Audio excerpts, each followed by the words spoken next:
Hello viewer, আসসালামু আলাইকুম। Welcome to my channel Nadia Ripon blogs.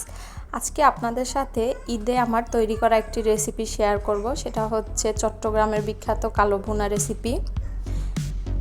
এটা অনেক অঞ্চলেই এখন ফেভারিট হয়ে উঠেছে।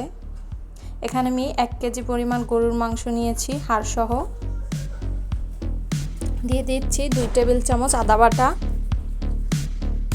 1 টেবিল চামচ রসুন বাটা, 1 টেবিল চামচ গুঁড়ো মরিচ, হাফ চামচ হলুদের গুঁড়া, দিয়েছি 1 টেবিল চামচ ধনিয়ার গুঁড়া, ভাজা জিরার গুঁড়া 1 চামচ, দিয়ে দিচ্ছি গরম মশলা 1 টেবিল চামচ, দিয়ে দিচ্ছি স্বাদ মতো লবণ, দিয়েছি 1 কাপ পেঁয়াজ বেরেস্তা, দিয়ে দিচ্ছি 1 কাপ পেঁয়াজ কুচি, দিয়ে দিচ্ছি কিছু গরম মশলা আস্ত, এখানে দারচিনি, এলাচ, তেজপাতা আর আছে কালো গোলমরিচ। দিয়ে দিচ্ছি যে তেলের ভিতরে আমি পেস্টটাকে বেরেস্তা করেছিলাম, ওই তেল 1 কাপ। মাংসটাকে মেখে দিয়েছি। ঢেকে রান্না করব 10 মিনিটের মতো।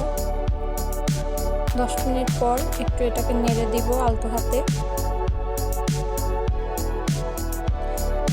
রাইসের ভিতরে আমি কোনো পানি অ্যাড করিনি, মাংসের ভিতর থেকে যে পানিটা বের হয়েছে ওটাই এটা সেদ্ধ হবে।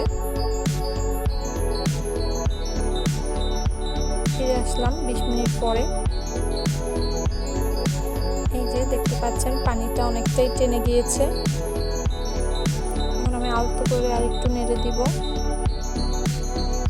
এখন আমি এটিকে বাগার দেব, এই জন্য আমি এখানে তেল দিয়ে দিচ্ছি। 1 কাপ সরিষার তেল দিয়ে দিচ্ছি, 1 কাপ আদা রসুন কুচি। এখানে আপনারা পেস্টটাকেও দিতে পারেন বেরেস্তা করে অথবা হালকা করে ভেজে, আমি তা করিনি। দিয়েছি কিছু শুকনো মরিচ। ভাজা শেষ, এখন এটিকে মাংসের ভিতরে দিয়ে আলতো করে একটু নেড়ে দিব। ব্যাস তৈরি হয়ে গেল আমার কালো ভুনা। আপনারা অবশ্যই এটিকে বাসায় তৈরি করবেন এবং কমেন্টে আপনাদের মতামত জানাবেন, আর এর টেস্টটা দেখবেন যে কতটা ভালো আসে। Thanks for watching my video. Please subscribe my channel and press bell icon for new more videos.